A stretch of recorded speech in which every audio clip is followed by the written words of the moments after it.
Bem-vindos! Eu sou a Marina Salles. E eu sou o Ian Costa. Esse canal é fruto de um Field Project da FGV Direito Rio sobre a história da advocacia empresarial no Rio de Janeiro. Ao longo dos episódios, vamos contar um pouco sobre a trajetória, desafios e práticas dos sócios fundadores e sêniores dos principais escritórios de advocacia empresarial carioca. Espero que aproveitem. Neste videocast, vamos explorar o renomado escritório Veirano Advogados. Para enriquecer a nossa discussão, temos o privilégio de conversar com dois gigantes da advocacia empresarial, Ronaldo Veirano, um dos advogados mais influentes do Brasil e sócio fundador do Veirano Advogados, e Paula Sueros, CEO do escritório e uma das líderes mais proeminentes no direito brasileiro. Ronaldo e Paula, é um enorme prazer tê-los conosco. Muito obrigado por aceitar nosso convite. É um prazer estar aqui com vocês. Prazer é todo nosso. Tá, então eu vou começar com as perguntas. Na nossa pesquisa, a gente notou que o Veirano começou como um escritório ligado à firma Baker McKenzie e que em meados dos anos 90 se desvinculou da firma. Ronaldo, como foi sua trajetória no Baker McKenzie e por que você tomou a decisão de se separar deles e abrir o seu próprio escritório de advocacia? Quais foram os principais desafios que enfrentou na época e os aprendizados? Bom, eu comecei a trabalhar no Baker McKenzie, no escritório de São Paulo, em 1964, logo depois de formado pela Faculdade de Direito do então Estado da Guanabara, hoje o FRJ.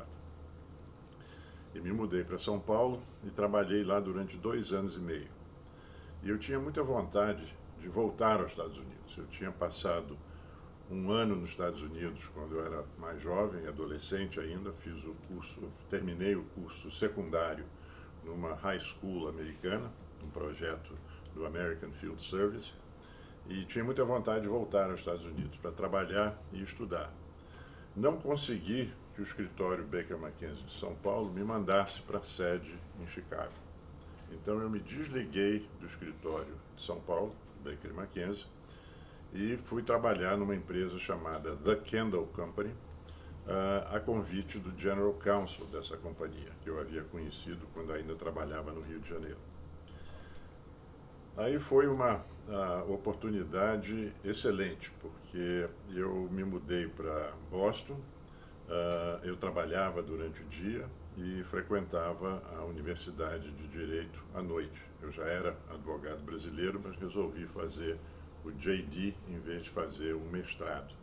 E como eu não tinha dinheiro para pagar a universidade diurna, eu fiz numa universidade que tinha um curso noturno e, portanto, em vez de fazer em 3 anos o curso, acabei fazendo em 4 anos, porque você à noite leva 1 ano a mais para se graduar, porque você não tem aulas todos os dias.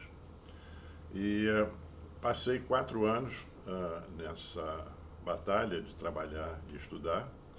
E quando eu me formei, o Russell Baker, que era um dos fundadores do Baker McKenzie, me convidou a voltar.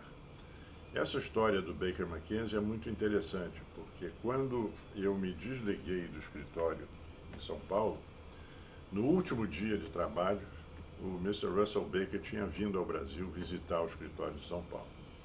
E os sócios locais ofereceram um pequeno coquetel para ele, para os advogados do escritório. E ele veio conversar comigo e me perguntou o que eu fazia no escritório. Isso realmente eu fazia, porque hoje é o meu último dia e eu estou indo embora amanhã e semana que vem estou indo para os Estados Unidos. Ele disse, onde é que você vai trabalhar nos Estados Unidos? Aí eu contei essa história que acabei de contar para vocês e ele me disse, não, você vai vir trabalhar conosco. Você pode se transferir para Chicago, eu vou lhe conseguir créditos na Universidade de Chicago, onde eu tenho uma influência muito grande. Você vem trabalhar parte do tempo com a gente. E eu disse, Russell, você não entendeu a minha resposta. Eu já dei a minha palavra ao pessoal da Kendall que eu iria passar 4 anos trabalhando com eles. Então, se você tiver interesse em continuar conversando comigo, ao final dos 4 anos eu terei muito prazer em conversar com você de novo e eventualmente até voltar para a firma. E ele insistia muito, toda vez que ele vinha a Boston a trabalho, ele me telefonava, insistia em conversar comigo, tentando me convencer a mudar mais rápido para Chicago. E eu mantive a minha palavra até o final, e ao final dos 4 anos eu realmente recebi esse convite, aí conversamos e eu achei que era uma boa oportunidade de voltar para o Baker McKenzie. Fui trabalhar no escritório de Chicago, que era a sede do escritório, fiz o exame do bar, passei no exame do bar, e 1 ano e pouco depois eles me mandaram de volta para o Brasil para abrir o escritório do Rio de Janeiro. E foi um desafio muito grande, porque eu tinha 31, 32 anos de idade, nunca tinha administrado coisa nenhuma, mas me sentia quase que na obrigação de não deixar perder aquela oportunidade. Eu talvez não tenha condições, mas eu só vou saber se eu tentar. Se eu não tentar, vai ser uma oportunidade perdida. E vim para o Brasil depois de quase 6 anos e meio nos Estados Unidos, e foi um choque bastante grande, porque é um choque cultural ao reverso, né? Depois de você morar tanto tempo num país, você volta para o seu próprio país, mas você estranha muita coisa. Mas era uma época interessante, o Brasil estava vivendo em plena ditadura militar, mas apesar disso o país cresceu muito, então o escritório teve a oportunidade de se desenvolver bastante bem na cidade do Rio de Janeiro. Infelizmente, com o passar do tempo e com a mudança da capital para Brasília, o Rio foi se esvaziando. Então as nossas batalhas talvez tenham sido mais duras do que o pessoal de São Paulo, porque o investimento começou a fluir com mais intensidade para o estado de São Paulo. Mas nós conseguimos, durante todos esses anos, um crescimento bastante razoável. E, no princípio, nós éramos um escritório único para efeitos de produtividade e rentabilidade, Rio e São Paulo. As receitas eram conjuntas e você distribuía o resultado das receitas entre os sócios dos 2 escritórios. Mas, lá pelas tantas, os meus sócios de São Paulo, sem que eu entendesse muito bem o porquê da decisão, acharam que tinham que separar os 2 escritórios. E eu me lembro muito bem, à época, de dizer a eles que essa separação iria implicar numa concorrência entre os 2 escritórios. E o que de fato acabou ocorrendo. E essa concorrência, durante todos os anos que eu passei lá como sócio, foram 25 anos ao todo, ela tinha períodos mais intensos e menos intensos. Mas, ao final dos 25 anos de sociedade, nos dávamos socialmente muito bem com os sócios de São Paulo, nunca tivemos nenhum entrevero maior, só que a nossa visão de mercado era completamente diferente. Eu me considerava e ainda me considero uma pessoa muito empreendedora.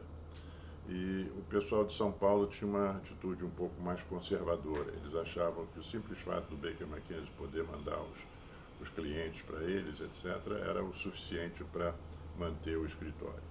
E nós, como tivemos que lutar com muito mais dificuldade em conseguir clientes no Rio de Janeiro, sempre fomos muito ligados na promoção de atração de novos clientes. E isso foi realmente a gota d'água que nos fez encarar a separação. A gente achou que estava no momento da gente se tornar independente, abrir São Paulo e, eventualmente, outras praças do Brasil. Isso foi em 1996. E vocês podem imaginar que uma decisão dessas não é fácil de você tomar, né? Eu digo sempre, eu não tive uma separação da minha esposa, mas tive uma separação de sócios que, até certo ponto, tem muitas semelhanças.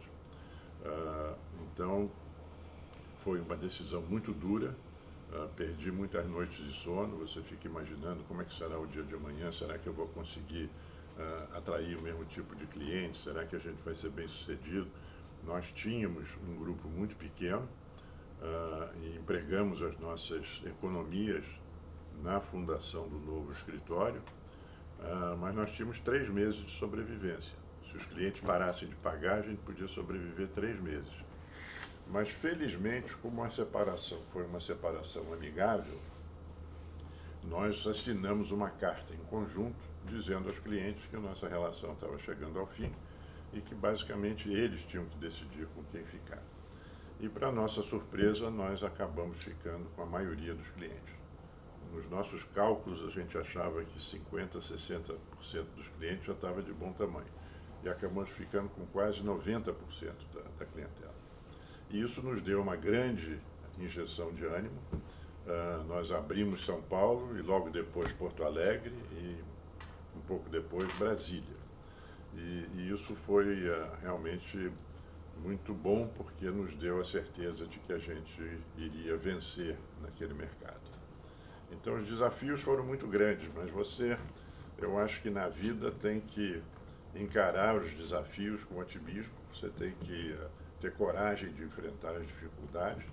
E eu sempre digo aqui para os meus sócios, acho que os advogados são extremamente conservadores, mas há determinados riscos que você tem que tomar se você quiser avançar realmente e fazer um progresso mais rápido.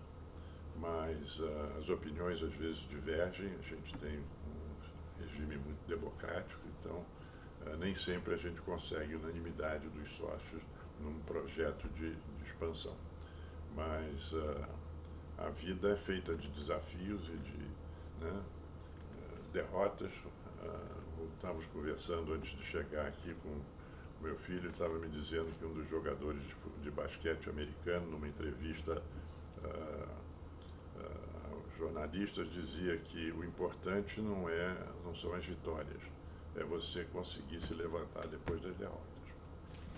Então, eu acho que isso é fundamental para a gente ter esse sucesso, você ter resiliência e coragem. Eu acho que, não sei se respondi a pergunta totalmente, Com mas... certeza. Inclusive, a minha próxima pergunta seria as razões do sucesso do Veirano.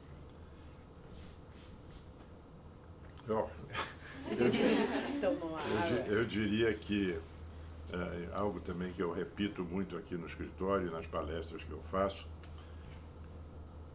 eu acho que é você se cercar de gente melhor do que você. Eu acho que eu não teria tido a coragem de fazer isso sozinho. Então, o escritório tem o meu nome, me sinto muito feliz, realizado por isso, mas esse escritório aqui é uma obra coletiva. Nós tínhamos um grupo muito pequeno, éramos 2 ou 3 sócios no escritório do Baker & McKenzie quando a gente começou. Quando a gente se separou já era um número um pouco maior, mas não muito grande. Pessoas como o Luiz Guilherme entraram aqui no escritório como estagiários e hoje são sócios importantíssimos do escritório, ele, Robson e outros que por aqui passaram. E eu acho que você ter a capacidade de identificar talentos e de contratar esses talentos e dividir poder, dividir trabalho, dividir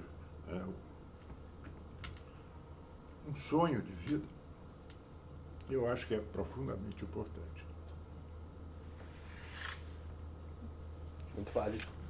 E para mudar o tom um pouco, queria perguntar como é a cultura do dia a dia nos escritórios de Veirano Advogados. E vocês diriam que isso diferencia vocês dos seus concorrentes? Eu acho que diferencia, mas há controvérsias. A gente procurou criar uma cultura muito parecida com a do Baker & McKenzie. Uma coisa que me impressionou muito quando eu entrei para a firma é que era uma firma extremamente democrática, extremamente transparente.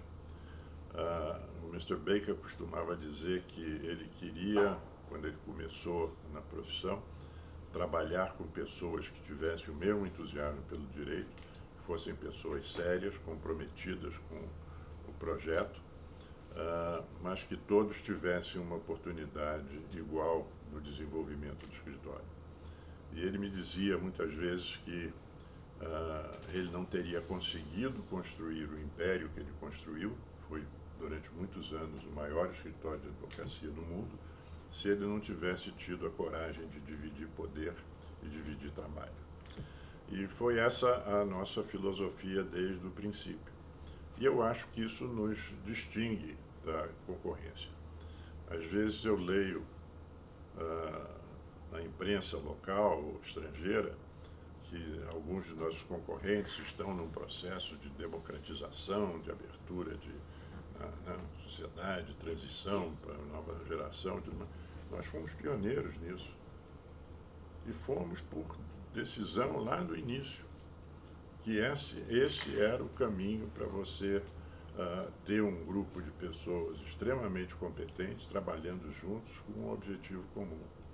Obviamente, nós temos divergências, são personalidades diferentes, você não quer ninguém aqui que seja vaca de presépio, né?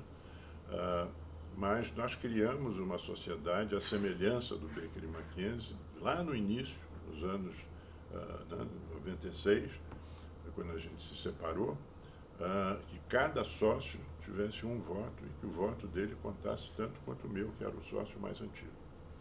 E eu acho que isso foi fundamental para o nosso crescimento.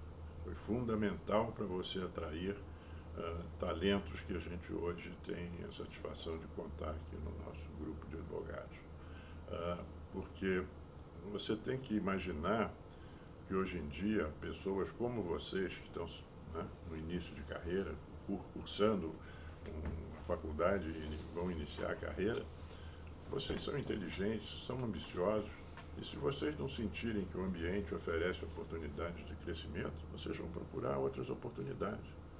Então, uma coisa é você atrair o talento, outra coisa é você reter o talento. Então, você tem que ter condições. Isso não te faz imune a saídas, e a gente já teve muitas, mas a gente consegue, eu acho que, reter muita gente boa que está aqui conosco há muitos anos e que acredita no nosso projeto. Com o tempo, e talvez a Paula possa abordar esse tema melhor do que eu, obviamente, com o passar do tempo, as coisas vão mudando. O mundo é dinâmico e, hoje em dia, cada vez mais rápido são essas mudanças. Então, você tem que adaptar esses conceitos ao mundo moderno. Mas, basicamente, os princípios, a cultura do escritório é essa, de ter um grupo de pessoas que se admire, que goste de trabalhar juntos e que tenham um objetivo comum. Na minha opinião, primeiro, você espera a excelência profissional, né? A gente faz um processo de entrevista e a gente não contrata qualquer pessoa. Mas eu acho que outras qualidades são tão ou mais importantes do que o preparo profissional. Eu acho que comprometimento é muito importante, né? Seriedade, né?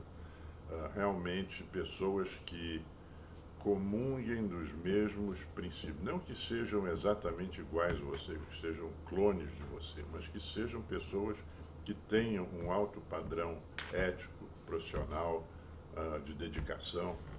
E quando eu digo comprometimento, é realmente comprar o projeto do escritório.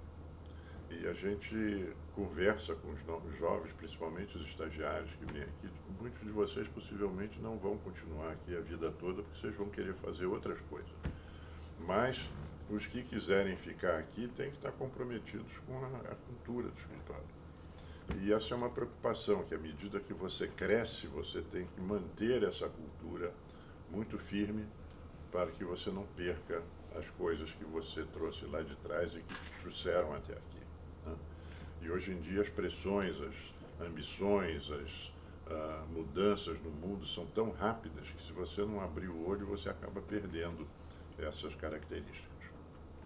Eu concordo. Eu acho que, além dos pontos já bem apontados pelo Dr. Ronaldo, outros eu acrescentaria, além da parte toda da qualidade técnica, dedicação e comprometimento, eu acredito numa parceria que é uma jornada longa. Então, você entender que você está numa relação, que você está construindo. O Dr. Ronaldo colocava, né, no início da fala dele, da vida, da importância da palavra, né? Então, acho que você desenvolver uma relação, né, encontrar naquele profissional uma curiosidade e uma vontade de aprender, né? Não só ali tá de passagem, mas de desenvolver, porque a gente passa a maior parte do nosso tempo no escritório, né?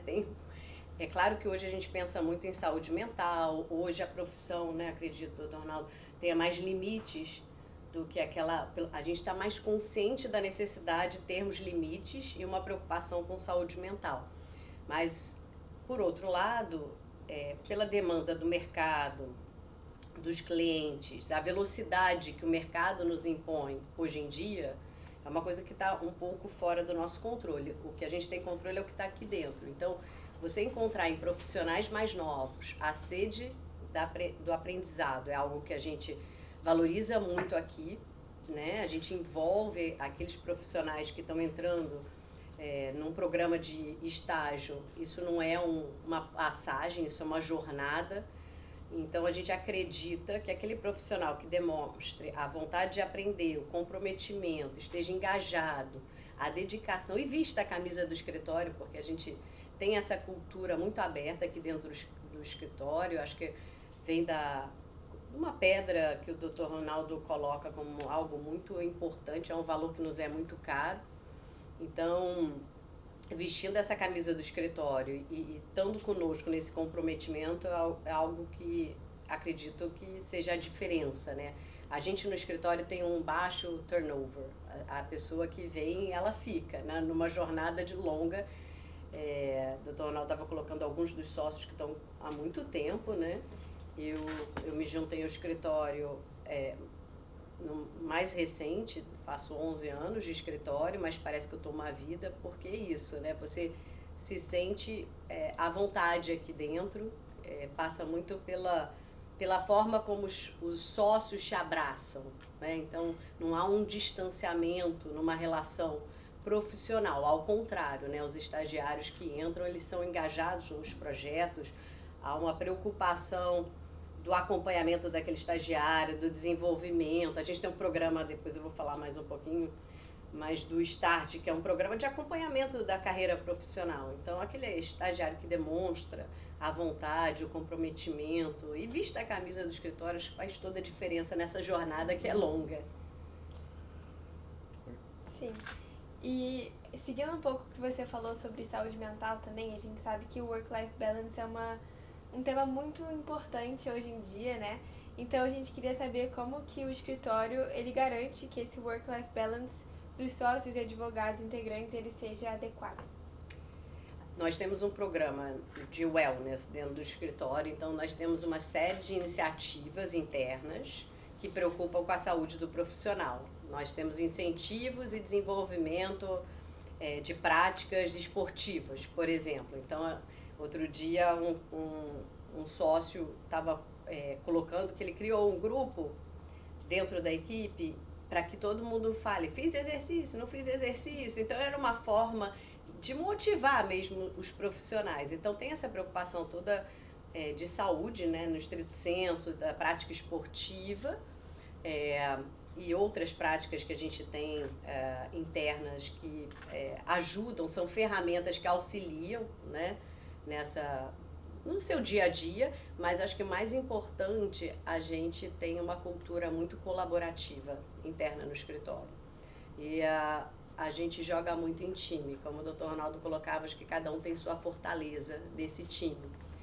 E aí eu coloco isso porque hoje a demanda do cliente ela é 24/7, a gente não tem muito controle sobre isso e pela dinâmica mesmo de mercado. Eu acho que hoje os clientes estão mais conscientes, principalmente após a pandemia, para a necessidade de um despertar para essa saúde mental, mas ao mesmo tempo, no final do dia, a gente tem que entregar o trabalho, tem toda uma expectativa, tem os prazos internos, né? Os clientes também são cobrados dentro das suas empresas, né? E na parte corporativa.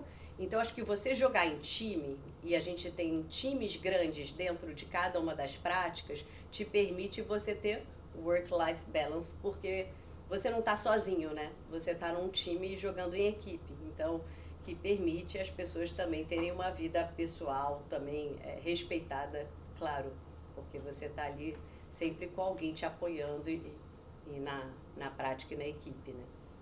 Então, acho que é um pouco disso. E hoje, cada vez mais, a gente fala disso, né, doutor Ronaldo? É algo que a gente se preocupa bastante. Não só a gente, acho que os escritórios em geral, os escritórios se falam muito em relação a isso também. É uma preocupação geral de mercado. Daí, passando um pouco, eu queria perguntar como que funcionou no curso desses mais de 50 anos de existência a adaptação do escritório às mudanças no ambiente jurídico e econômico, tanto no Brasil quanto internacionalmente. Eu acho que isso é fundamental para você ter sucesso, né? Eu acho que o mundo hoje em dia muda muito rapidamente. Você precisa se manter atualizado, você precisa acompanhar os acontecimentos com muita atenção. E eu sempre digo que eu gosto muito de conviver com a juventude, porque a juventude tem muito a te ensinar nesse sentido. Eu acho que eu dou graças a Deus hoje em dia de não estar concorrendo com pessoas da idade de vocês, né? Se eu tivesse a idade de vocês, porque eu acho que hoje a juventude vem mais bem preparada para enfrentar as profissões. Na minha época tudo era muito novidade. Para dizer uma coisa para vocês com muita sinceridade, eu voltando dos Estados Unidos, sendo advogado brasileiro, advogado americano, admitido tanto no Brasil quanto no estado de Illinois, que era o único estado à época que admitia um brasileiro, falando inglês correntemente, eu era uma pessoa diferenciada. Hoje tem milhares de pessoas que têm essas qualificações e outras muito mais importantes. Então hoje a concorrência é muito mais forte. Hoje a prática do direito é muito mais sofisticada, né? Cada vez mais você tende à especialização. Na minha época a gente fazia um pouco de tudo. Então o tempo foi mudando e você tem que se adaptar muito rápido. Então eu sempre procurei ter um convívio muito próximo da juventude para manter pelo menos a minha cabeça jovem, já que você não consegue manter o corpo, porque é um problema, né, de tempo, mas você manter a cabeça jovem eu acho que é muito importante. E para isso você precisa conviver com a juventude. Eu acho que uma das nossas características é a gente procurar entender o que vocês consideram importante e vocês entenderem um pouco o que a gente considera importante, chegar no meio termo.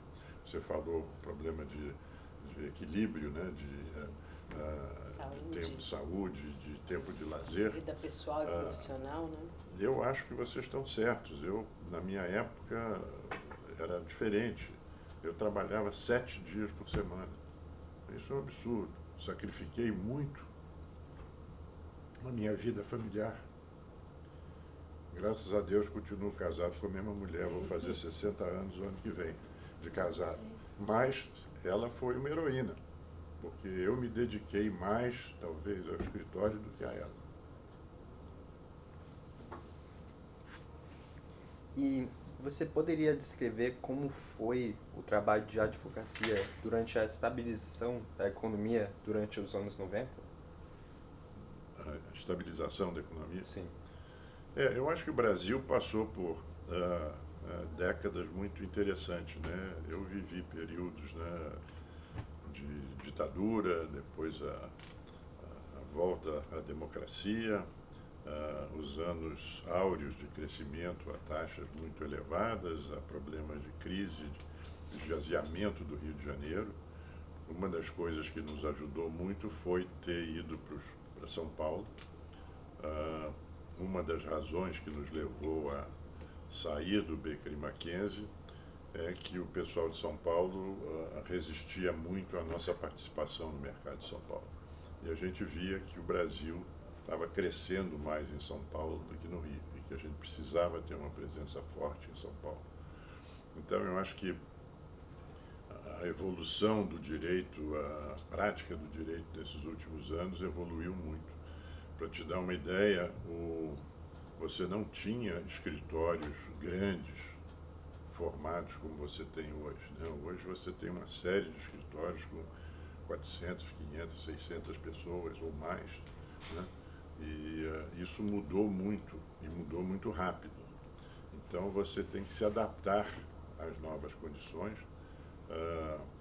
E eu acho que para isso é importante você trazer gente jovem, competente, porque isso te ajuda a acompanhar o desenvolvimento do mundo, o desenvolvimento do país, e senão você fica para trás. E eu acho que hoje a concorrência é muito dura, é uma concorrência de qualidade, você tem escritórios muito bons que fazem a mesma coisa que você, a diferença de qualidade é pequena, a diferença de honorários é pequena, então o que te diferencia? É o serviço que você presta ao cliente, né? Como você presta esse serviço e a dedicação que você dá ao seu cliente. E é uma profissão, como eu citei logo no início, a gente ficou com tantos clientes que a rigor eram clientes do Baker McKenzie, porque é uma relação muito pessoal. A gente foi visitar os clientes, comunicamos que íamos nos separar e dissemos a eles, vocês têm que decidir com quem vocês querem ficar. E a resposta geralmente era a seguinte: se vocês conseguirem nos dar a mesma qualidade que vocês nos davam quando vocês eram associados ao Baker McKenzie, nós ficaremos com vocês. Eu fui a algumas firmas grandes nos Estados Unidos, procurar clientes âncoras que você pudesse, né, ter uma certa tranquilidade, que você ia ter uma certa remuneração no final do mês, e foi isso que nos sustentou. Então eu acho que é importante você ter resiliência, você ter facilidade de se adaptar a novas condições e procurar trazer os melhores talentos que você conseguir do mercado. Hoje em dia nós somos muito procurados, mas antigamente a gente tinha que correr atrás porque os outros chegavam na nossa frente. O mercado sofisticou muito, né? Eu não vivi todo o período, mas quando eu comecei a carreira, eu peguei e eu trabalhei em algumas, um boom de privatização, né? Teve muito trabalho e para todo mundo, né? Eu acho que o mercado não era um mercado tão sofisticado, acho que naquele momento se importava um pouco, né, do know-how dos escritórios estrangeiros e acho que tinha muito trabalho para todo mundo, né? Era uma época áurea ali que o Brasil estava vivendo, né? No final da década de 90, não é, doutor Ronaldo? Começo dos anos ali 2000, eu era estagiária naquele momento, e era uma advocacia diferente no seguinte sentido, né? Bom, hoje você compara as transações, elas têm um tempo de vida. Naquele momento, por exemplo, o data room, né, que a gente faz auditoria numa operação, era auditoria física, então a gente ia até o cliente, não tinha isso aqui, né? Não tinha o WhatsApp, né? A gente tinha alguns computadores que você levava, né? Fazia toda a auditoria física e olhando pasta. Hoje você tem o data room virtual. O mercado acabou importando muitas das práticas, né, dos escritórios estrangeiros. O Dr. Ronaldo provavelmente já tinha isso muito, né, no DNA, na época de Baker McKenzie, né, ainda. Mas eu vejo que o mercado foi mudando, né? Naquele boom tinha muita operação. Hoje, é claro, a gente tem uma mudança ali do perfil das operações, né? E, ao mesmo tempo, novas práticas foram surgindo, né? Hoje a gente tem toda uma parte de direito digital, né? Outras práticas do direito que vão surgindo também como novidade, né? De certa forma. Mas foi um período interessante, assim, de mudança, né? De mercado. O importante, eu acho que o mais importante, principalmente para vocês que são jovens, estão iniciando, né, a carreira, primeiro se preparando para se formarem e praticar o direito, é você estar pronto para aceitar as mudanças, né? Porque o advogado é um ser humano muito conservador, ele reage muito às mudanças, não gosta de mudança. Então, aqueles que se adaptam mais às mudanças são os que vão sair na frente dos outros. E o mundo muda muito rápido. Como a Paula bem indicou, a prática hoje do direito é muito diferente da prática que eu tinha há 30, 40 anos atrás. Então, você precisa ter essa resiliência e você precisa estar atento para contratar as pessoas certas e contratar os talentos certos que você precisa para acompanhar. Hoje a concorrência é muito dura, mas eu acho que é muito bom você ter concorrência. Se você não tivesse concorrência, você ficava meio puxa, né? Puxa o mercado. preguiçoso, né? Puxa o mercado. O bar, né? Exatamente. Sim, e a gente sabe que vocês têm um grande leque de atuações. E a gente queria saber quais que vocês acham que vocês têm mais destaque, mais sucesso, e quais seriam as áreas novas que o escritório tem investido mais nos últimos anos e como tem sido o resultado. Tá bem. O escritório ele tem um DNA muito forte na parte, é claro, transacional, uma prática muito forte de infraestrutura. A gente tem uma liderança no mercado em toda a frente transacional de infraestrutura. Então, mineração, energia são práticas que historicamente o escritório teve muito presente.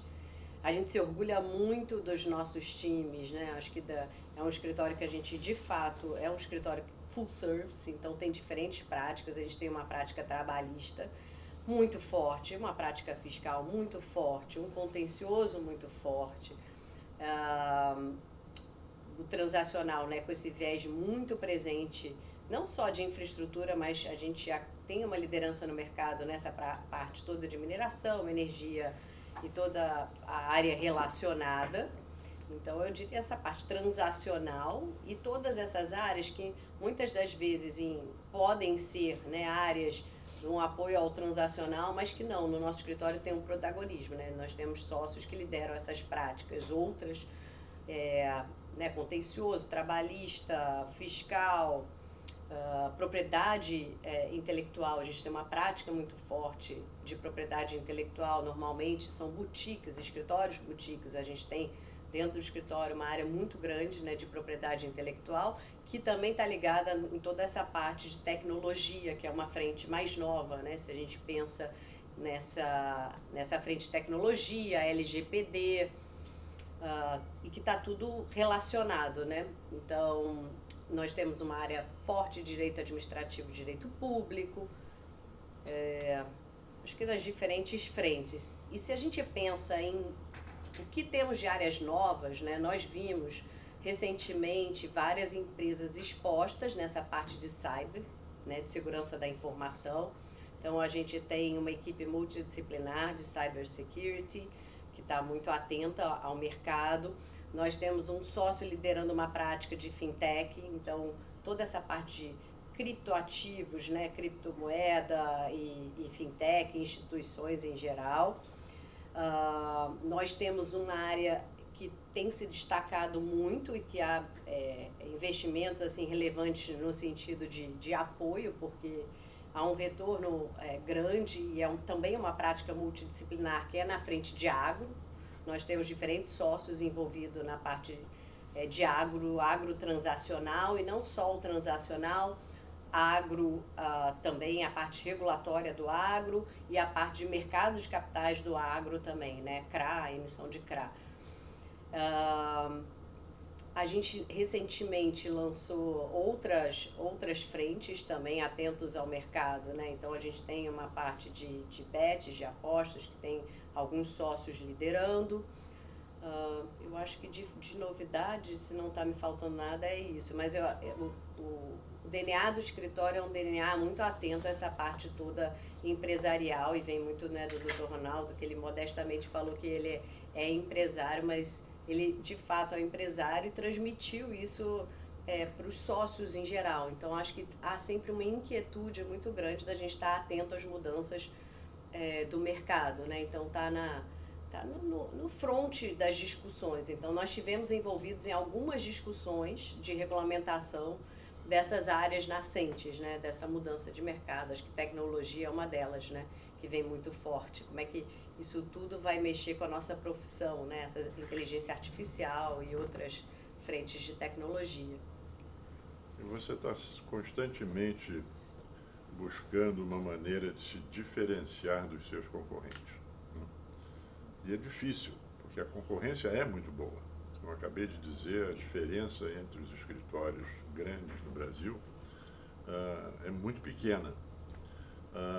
Mas você tem que pensar em coisas novas, né? Tentar se diferenciar, em primeiro lugar, no atendimento ao cliente. Não há substituto para isso. Se você tratar bem os seus clientes, eles vão querer voltar. Se você tratar mal, deixá-los de lado, não responder a hora, tempo e a hora, você vai ter problemas. Mas essas são coisas fáceis de você resolver. O mais difícil é você pensar em ideias novas que possam ser interessantes para o cliente, que possam te colocar numa situação de liderança. Nós, por exemplo, criamos um conselho consultivo com pessoas de fora do escritório, que preferencialmente não deveriam ser clientes, né, e que não fossem advogados. Advogado está cheio aqui, nós temos um conselho cheio de advogados, não precisava mais de advogado no conselho. É um conselho formado por pessoas de fora, que tem um olhar de fora para dentro.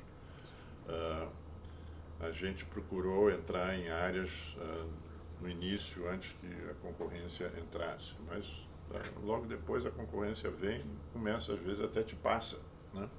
Então é um desafio constante essa busca por coisas novas.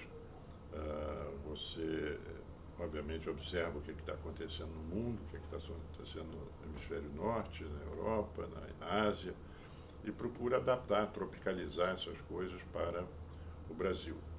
E eu acho que a outra coisa importante é você ter um certo despreendimento, e isso eu me orgulho muito, porque o escritório, há uns anos atrás, passou por uma transformação grande na sua governança, e nós trouxemos para ser o nosso sócio-gestor um sócio do Rio Grande do Sul, que não era um escritório grande, um escritório menor, e que foi nosso sócio-gestor durante 5 ou 6 anos. Somos os pioneiros em ter a primeira mulher como gestora de um grande escritório, que é o caso da Paula. Paula veio de um outro escritório, não cresceu aqui dentro, e, no entanto, nos presta um excelente trabalho. Então, acho que você ter essa capacidade de acolher e aceitar pessoas que não foram criadas aqui dentro, eu acho que é muito importante, porque são pessoas que têm muito a contribuir e que trazem uma visão, às vezes, diferente da nossa, mas que é muito salutar para o desenvolvimento do escritório. Mas você precisa ter a cabeça aberta e experimentar essas coisas, não ter medo de experimentar. Como deu certo, podia ter dado errado, mas se der errado, você modifica, corrige e segue em frente. Agora, não fazer isso, não experimentar essas coisas novas é que eu acho que não está certo.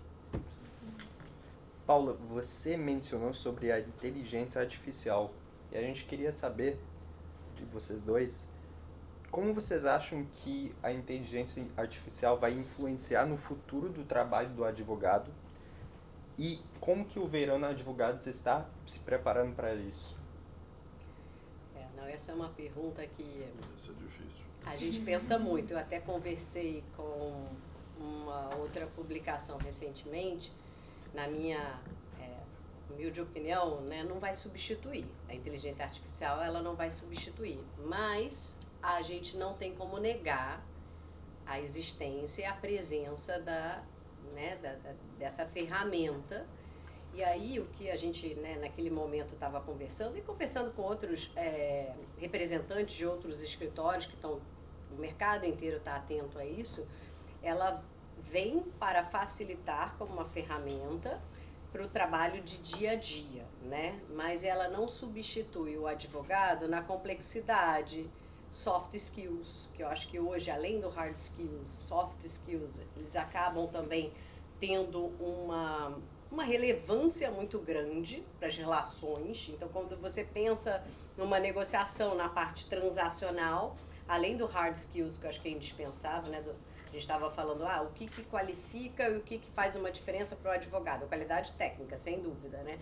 Mas o que mais? Então, acho que soft skills, eles vêm como uma importante ferramenta nessas relações. E a gente, no final das contas, a gente lida com relações, né? Seja numa negociação, seja numa arbitragem, no contencioso, num litígio. Então, eu não acredito que ela vá substituir o advogado, né? Porque vem sempre aquela pergunta, nossa, então vem a inteligência artificial, vai afetar o tamanho dos escritórios, como o escritório vai lidar com isso? a parte toda de complexidade, a análise, a relação humana, entender o que, além, né, daquilo que está te colocando no papel, o que faz a diferença no momento de uma negociação para o seu cliente, o que é relevante, né, o que aconteceu no histórico da arbitragem. E, além de tudo, eu acho que tem toda uma preocupação, que é natural do advogado e da nossa profissão, com a confidencialidade. Então, é um assunto complexo nesse sentido, né? Você entra numa rede que você não tem ali o controle do que está. Então, hoje a gente tem uma política no escritório para uso, né? Assim, a gente não pode usar essas ferramentas nos trabalhos do dia a dia. Nós temos uma área de inovação dentro do escritório que tem estudado muito. Eu sou uma pessoa eu tenho lido muito sobre isso, participado de alguns foros de discussão na parte de inovação. Nós temos uma consultoria que a gente vem conversando e temos um investimento nessa frente, mas para termos a nossa própria inteligência artificial, né? Não é algo, até pela preocupação com confidencialidade, né, dos assuntos dos nossos clientes. Então é um assunto, não dá para fechar os olhos, mas a gente pelo menos na minha opinião, né, é cético de que vai substituir, ela vai te ajudar como uma ferramenta, e acho que a gente tem que estar atento a trabalhar na nossa base de dados e na nossa ferramenta interna, né? Pelo menos na visão. Eu acho que o outro problema é que os jovens advogados vão ter que ser cada vez mais bem preparados, porque muitas das tarefas que são repetitivas serão realmente substituídas pela inteligência artificial. Não é que haja raciocínio, mas tarefas que são repetitivas, e você vai ficar com as pessoas mais sofisticadas para resolver os problemas que a Paula se referiu, que entra a inteligência humana. Então, eu acho que isso vai restringir talvez um pouco o mercado, e aqueles que não se prepararem suficientemente bem vão ficar para trás. Isso é que eu me refiro, que o mundo muda muito rapidamente, né? Se você pensar que no início da minha profissão a gente não tinha isso aqui, não tinha fax, não tinha nada, era tudo à base do telex. Quantas noites eu passei... O BIP, né? Tinha o BIP também, não? Exato. Tinha o BIP? Então, o desenvolvimento foi muito rápido, né? A internet é relativamente uma coisa recente, e que transformou a maneira como você se comunica e como as coisas ocorrem no mercado, né? Então, eu acho que são desafios a serem enfrentados daqui para frente. Sim, e mudando um pouquinho de assunto também, a gente sabe que o escritório já ganhou algumas premiações relacionadas à diversidade e inclusão. E aí a gente queria te perguntar quais são algumas iniciativas que o Veirano realiza para garantir essa diversidade no espaço de trabalho. Você toca num tópico que a gente tem um orgulho danado.